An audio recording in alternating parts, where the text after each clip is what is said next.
On. I'm all set to go. Good morning again. Well, today is the third message in our Made for Mission series. 2 weeks ago, Dale kicked it off by reminding us that we are called. Mission isn't just for our pastors or church leaders. It doesn't matter who you are or what you've done. If you're a Christian, you're on mission. God has an exciting plan for all our lives. So if we're called, we need to know what our mission is, which is what John shared with us last week. He reminded us that every part of our life is sacred.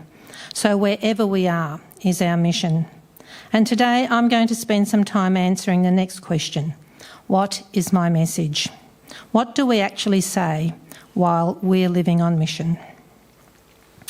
So a mum texts, "Hi son, what do IDK, LY and TTYL mean?" He texts back, "I don't know, love you and talk to you later." Mum replies, "It's okay, don't worry about it, I'll ask your sister. Love you too." Just thought I'd put that up because if you're like me, it took me a little while to work it out.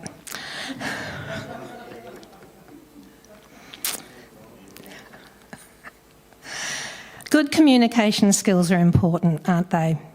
I know when teaching, being able to give clear instructions was vital. A couple of areas that particularly come to mind are introducing fractions to kids and how they work, and subtraction when you have to carry the tens across. Not only was it important to get my language accurate, but having the right examples or materials to support my teaching was also invaluable.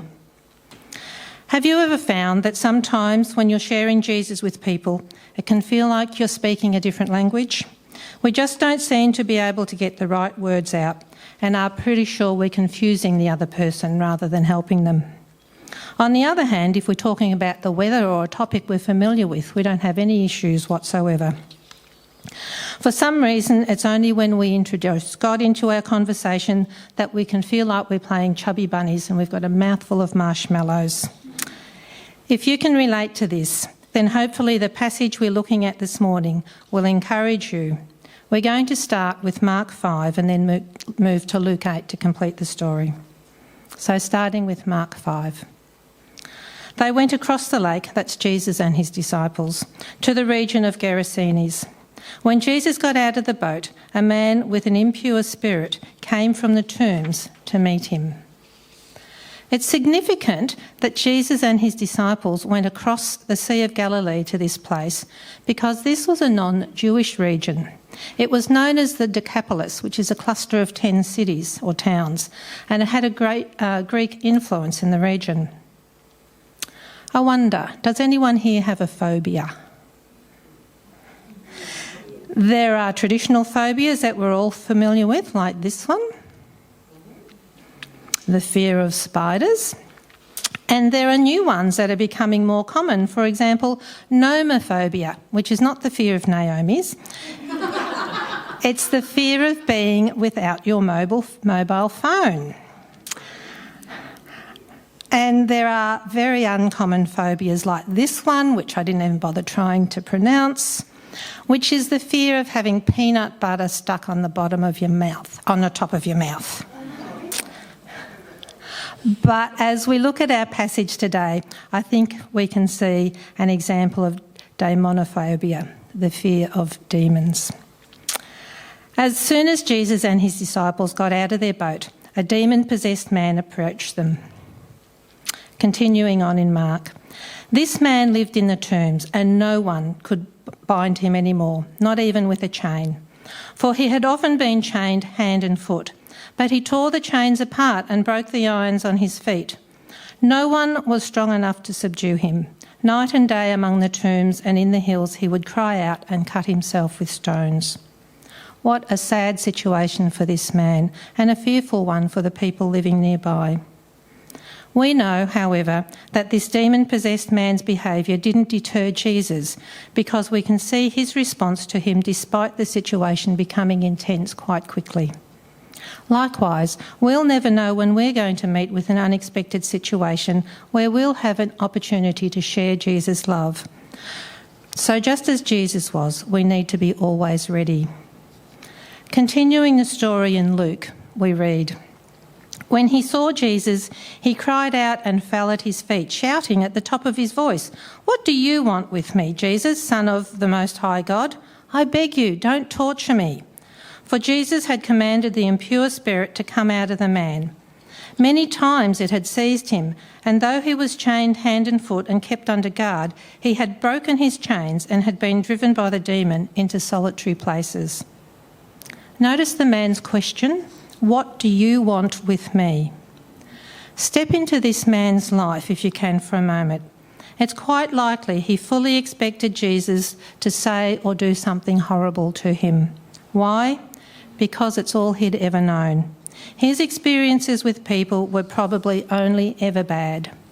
The passage says that he was often in chains. He didn't put them on himself. Other people put them there, and then they left him among the tombs. What did that say to him? He's chained up and left on his own in a desolate place. How could you communicate more clearly to someone that you don't want them around? Even more painful is that we can only assume his family allowed it to happen. This man had nobody. Disgust, isolation, fear, rejection. The demons inside him have literally made his life hell. So we can assume this man would have expected the worst, but we know it's not what he got. I want to look at 3 life-changing responses he received from Jesus. Firstly, Jesus wanted to know his name. We read in verse 30, Jesus asked him, "What is your name?" Jesus was asking him, who is he? Sadly, the man is so overpowered by demons that he doesn't even know his real name, because his answer was Legion, because many demons had gone into him. Can someone's life seem so hopeless that they forget their own identity and instead label themselves ugly, worthless, or unlovable? In our life group last Monday, we watched a film clip about a woman called Ruth, who'd been a stay-at-home mum but decided to go back to work. So she started to work at a college that helped the most disaffected youth in town get employment. Over time, she began to have an impact on the lives of some of the youth she was working with. She valued them. She didn't see them as hopeless, worthless people who couldn't be helped. If you like, she gave them a name.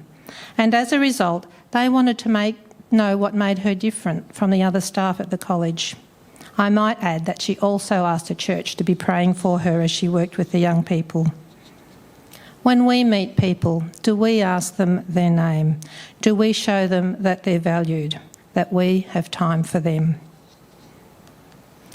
A large herd of pigs was feeding there on the hillside. The demons begged Jesus to let them go into the pigs, and he gave them permission. When the demons came out of the man, they went into the pigs, and the herd rushed down the steep bank into the lake and was drowned. Anything apart from Jesus ultimately leads to death. This man got to see right in front of him that those incessant voices in his head were leading him straight to death. The truth is, Satan hates you and me and doesn't want anything good for us. Jesus told us in John 10:10, "The thief comes to steal, kill and destroy, but I have come to give you life and life to the full." And this was what Jesus was offering this man. After commanding the demons to leave him, the first thing Jesus asked him was, "What is your name?" Secondly, Jesus helped him.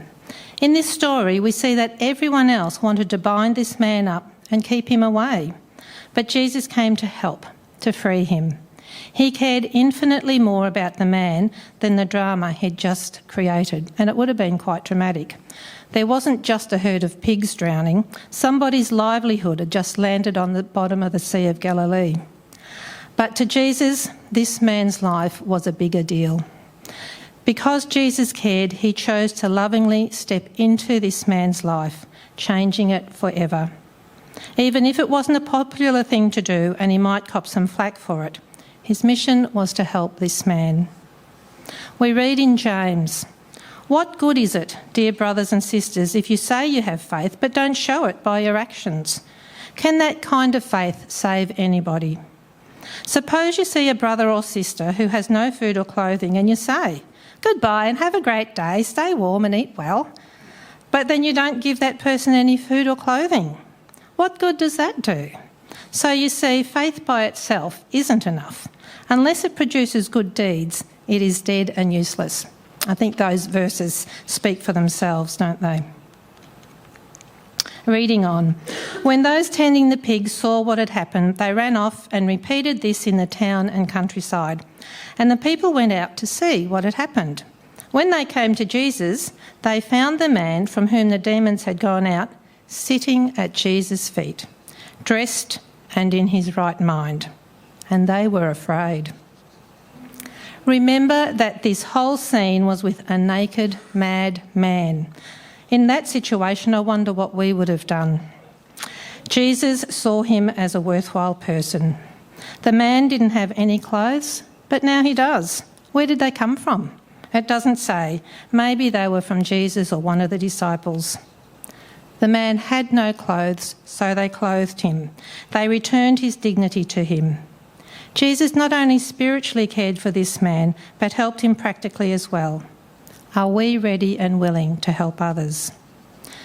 The man asked Jesus, "What do you want with me?" Jesus firstly responded by asking him, "What is your name?" And secondly demonstrated, "I want to help you." And thirdly, Jesus developed a relationship with him. As the man sat at Jesus' feet, I wonder what they talked about. We don't know, but I'm guessing that somewhere in their conversation the man probably asked, "So who are you? And why do you care about me? And how can I know you better?" Jesus' deliverance of demons and his kindness toward this man not only changed his life, but gave him life as well. Those who had seen it told the people how the demon-possessed man had been cured. Then all the people of the region of Gerasenes asked Jesus to leave them because they were overcome with fear. So he got into the boat and left. What a missed opportunity for those people. It seems they were just not ready for Jesus and what he had to offer them yet. And note, Jesus didn't try to reason with them or win an argument. He just said, "Okay," and left. And sometimes that can be our most gracious response in a situation as well. When you reflect on this story, it seems Jesus came all the way across the lake for this one guy, because after this event they got back in the boat and went back to the other side again. Not only that, when you read the verses leading up to it, you'll find the disciples almost died in a storm on the way over. Jesus believed that this one demon-possessed man was worth it, which in turn tells us that to Jesus we are worth it, and that the person you may be working up the courage to talk to about God is worth it. Jesus came and met this man. He asked him his name, he helped him, and he formed a relationship with him. The man from whom the demons had gone out begged to go with him, but Jesus sent him away, saying, "Return home and tell how much God has done for you." So the man went away and told all over town how much Jesus had done for him. We may think that Jesus' reaction here seems pretty cold. Why would Jesus tell this man to stay in this area, a place where he was not wanted and had a bad reputation, a place where everyone knew his past? Of course he wants to go with Jesus, but Jesus says no. Well, that's not totally accurate. The actual words were, "sent him away." This man's only been a Christian for 5.5 minutes. Surely he needed to spend more time with Jesus to receive more training. But that's not how it was. Right there and then, Jesus gave him a mission. Return home and share how much God has done for you. We read that he not only told his family, but shared his testimony over the entire town. Jesus gave this man a mission and a message to share his encounter with God with the people in his community. Remember, this man lived in a non-Jewish area, so he'd have had no knowledge of Jewish teaching or writing, and he'd only very, very recently met Jesus. But that didn't matter. What mattered was that he did meet Jesus, and he had a testimony to share, and he was obedient. How often do we say, I'm not equipped, I don't know what to say, I don't know my Bible enough, I haven't been a Christian for long enough? If none of that mattered in this scenario, why should it matter to us? And there's one more aspect of this story I'd like to mention. If you continue to read on from Mark 8, you'll see that after this event at Gerasenes, Jesus headed north to other towns and areas ministering until we come towards the end of Mark 7, where in verse 31 we read, "Then Jesus left the vicinity of Tyre and went through Sidon down to the Sea of Galilee and into the region of the Decapolis." So Jesus comes back to the same area where the people previously told him to leave. But look what happens this time. As we continue reading into chapter 8, we find the story about the feeding of the 4,000. This feeding of the 4,000 is important because of where it took place. The feeding of the 5,000 occurred in Bethsaida, close to the Sea of Galilee, which was in a Jewish community, whereas the feeding of the 4,000 occurred in the Decapolis, which, as I said before, was a non-Jewish or Gentile region. So if we put this together, before heading north, Jesus changes the life of one man who then he sends back to his family to tell them what had happened to him. But not only did he tell them, he told the whole town. Now we have Jesus returning to the area where previously he'd been told to go away, and 4,000 men, which is probably like 12 to 15,000 people by the time you add kids and wives, want to listen to him this time. What was the difference? The Bible doesn't explicitly say, but it's possible it's because this man never stopped telling people about his meeting with Jesus. The message was just so good, he wanted to tell everyone. And who knows, maybe after all the crowds had left, the man stayed behind and Jesus just wrapped him up in a big bear hug and said, "Well done." I don't think we have any idea of the impact God wants to make through us. Jesus took the craziest, most insecure guy and used him to start a revival. We, that's you and me, are made for mission. We are called. We have a mission and we have a message. My message is to share how God's goodness has intersected with my life, and your message is to share how God's goodness has intersected with your life. Can we do that? Yes, I'm sure we can. If it seems a daunting task, maybe you could practice by writing your testimony down first. What did Jesus do, and how has it personally impacted your life? Talk it through with a trusted friend, if that helps. By having it clear in our mind, it'll help us to be ready to share whenever the opportunity arises. I've read that someone who receives Christ has on average already had 17 unique spiritual encounters. And we have no idea where our conversation will fit within that timeline, nor the impact of our words.